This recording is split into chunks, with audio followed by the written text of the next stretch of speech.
आज हम आ पहुंचे हैं लैंड रेवेन्यू सिस्टम के अंतर्गत, भू राजस्व व्यवस्था के अंतर्गत महालवाड़ी या मौजावारी व्यवस्था पर। महालवाड़ी व्यवस्था को मौजावारी व्यवस्था भी कहा जाता था। महाल क्या होता है आप समझ लेते हैं। ये चौथी व्यवस्था है। प्रमुख रूप से जो अंग्रेजों ने भारत में जो लागू की गई थी रेवेन्यू सिस्टम, वो 4 प्रकार का था। मतलब और भी छोटे छोटे थे, छोटे छोटे जगहों पे, कुछ डिस्ट्रिक्ट में भी यूज किए गए थे, लेकिन ज़्यादातर जो पहचानी जाती हैं ये 4 पहचानी जाती हैं: इजारेदारी, स्थायी बंदोबस्त, और रैयतवाड़ी और महालवाड़ी। तो इसमें क्या था, अब इन्होंने क्या किया कि जो महालवाड़ी थी, जिसे मौजावारी भी कहा जाता है, इसमें क्या था, महाल किसको कहा जाता था? महाल गांव का मुखिया होता था या उसको जागीर का मुखिया होता था, किसी जागीर का मालिक होता था, उसको महाल कहा जाता था। तो अब सरकार का जो कॉन्ट्रैक्ट होना था वो महाल के साथ होना था, जागीर के मालिक के साथ होना था। तो इसीलिए इसको महालवाड़ी व्यवस्था कहा गया। अब देख लेते हैं इसमें क्या क्या था। एक चीज़ देखने वाली है कि इजारेदारी जो पहली व्यवस्था थी, उसमें ठेकेदारी, इसको ठेकेदारी भी कहा जाता है। तो सबसे पहले जो कॉन्ट्रैक्ट हुआ वो ठेकेदार से हुआ। इसमें बोली लगती थी, ठेके पे दिया जाता था।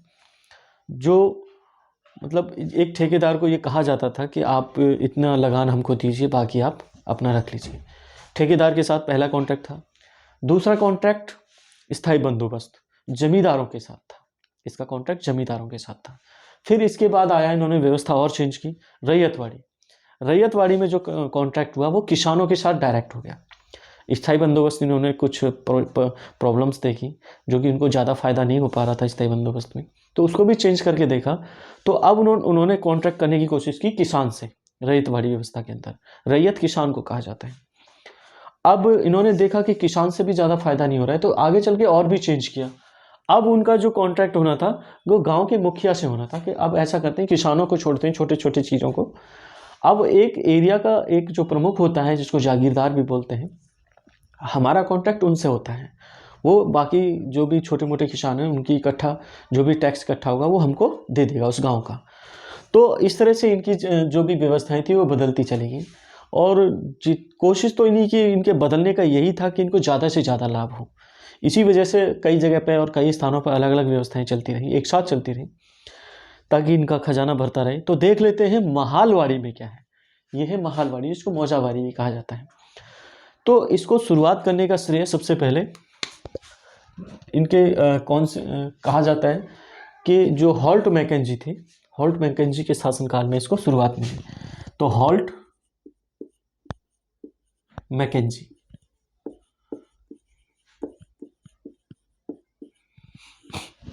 इन्होंने बहुत ही ज़्यादा कठोर दर लगाई। इसमें क्या था, 1819 में इसको लागू किया हॉल्ट मैकेंजी ने। और जो दर रखी थी, लगान की जो दर रखी थी वो 80% रखी थी। जो भी कॉन्ट्रैक्ट होना था, वो गांव के जो महाल थे, जो जागीरदार थे, उनसे जो कॉन्ट्रैक्ट होना था वो 80%, 20% किसान रख सकते थे, जागीरदार रख सकते थे, और 80% उनको देना पड़ता था। अब उनके ऊपर डिपेंड करता है वो आगे से कितना ले रहे हैं। दूसरा आया इसके बाद लॉर्ड विलियम बेंटिंग।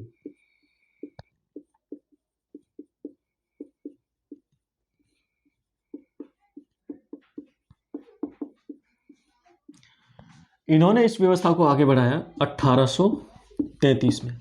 इन्होंने जो दर रखी थी टैक्स की, वो रखी थी 66%। ये भारत के लिए थोड़ा मॉरल कहे जाते हैं, उदार कहे जाते हैं, लॉर्ड विलियम बेंटिंग। इनके नाम एक और उपलब्धि है, सती प्रथा का निषेध। सती प्रथा का जो निषेध हुआ था 1829 में, ये इन्हीं के शासनकाल में हुआ था। तो अगला था, और देखा कि ये थोड़ा प्रॉब्लम वाली चीज़ चल रही है, तो आगे चल के एक और कानून बनाया गया जिसके नाम था सहारनपुर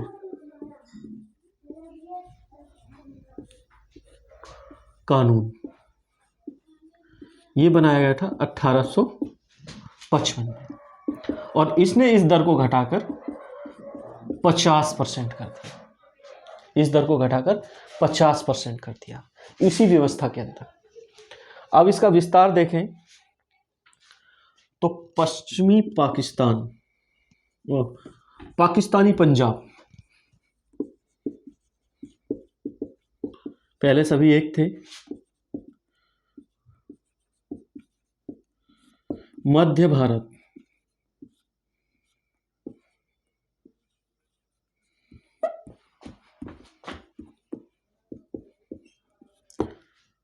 और उत्तर पश्चिम,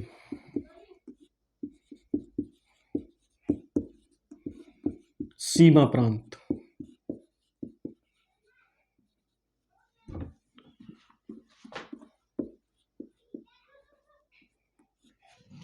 तक इसका विस्तार था, इन जगहों पे इसका विस्तार था। ये ब्रिटिश भारत के 30% भूभाग तक फैली थी। इसको ब्रिटिश भारत के 30% भूभाग तक फैलाया गया था, लागू किया गया था।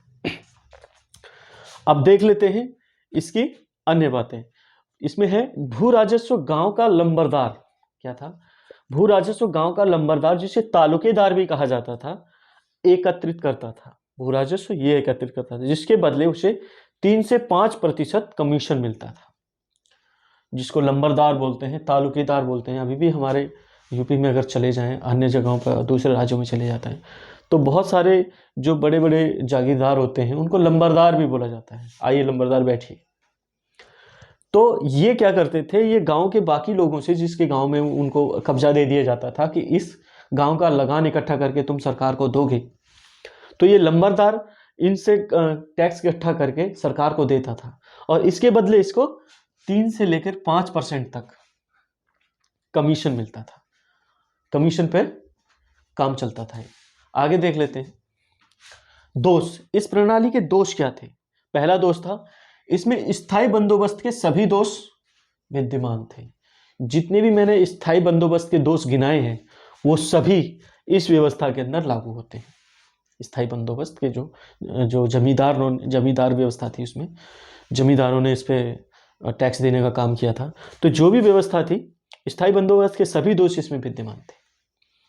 आप हमारी स्थायी बंदोबस्त वाली वीडियो देख सकते हैं बड़े आराम से, वो डिटेल में दे रखा है पूरा। आगे है, शुरुआत में लगान का प्रतिशत 80% था, जिसे घटाकर 50% तक ला दिया गया था। और कहा जाता है कि जितना भी लगान की दर होती थी, सरकार उसको बहुत ही बेरहम तरीके से वसूल करती थी। इसको कोई मतलब नहीं था कोई मर रहा है, जी रहा है, कोई खा रहा है या पी रहा है, कोई बारिश हुई है उस साल को या नहीं हुई है, किस तरह का मौसम है, किस तरह की मिट्टी है, कोई मतलब नहीं था। उसने जो लगान निर्धारित कर दिया, उसको सरकार को देना ही पड़ता था। इस तरह की व्यवस्था थी। आगे इसमें भी लगान का पुनर्निर्धारण समय समय पर करने का प्रावधान किया गया था। जब भी लगान का पुनर्निर्धारण होता था, हर बार उस लगान की दर को बढ़ा दिया जाता था, क्योंकि उसको अपना ज़्यादा से ज़्यादा खजाना भरना था सरकार को, ताकि भारत पर लंबे समय तक वो कब्जा बनाए रखे। तो ये थी हमारी चारों व्यवस्थाएं। अब हमारा एक और मोटिव है, इन चारों व्यवस्थाओं को एक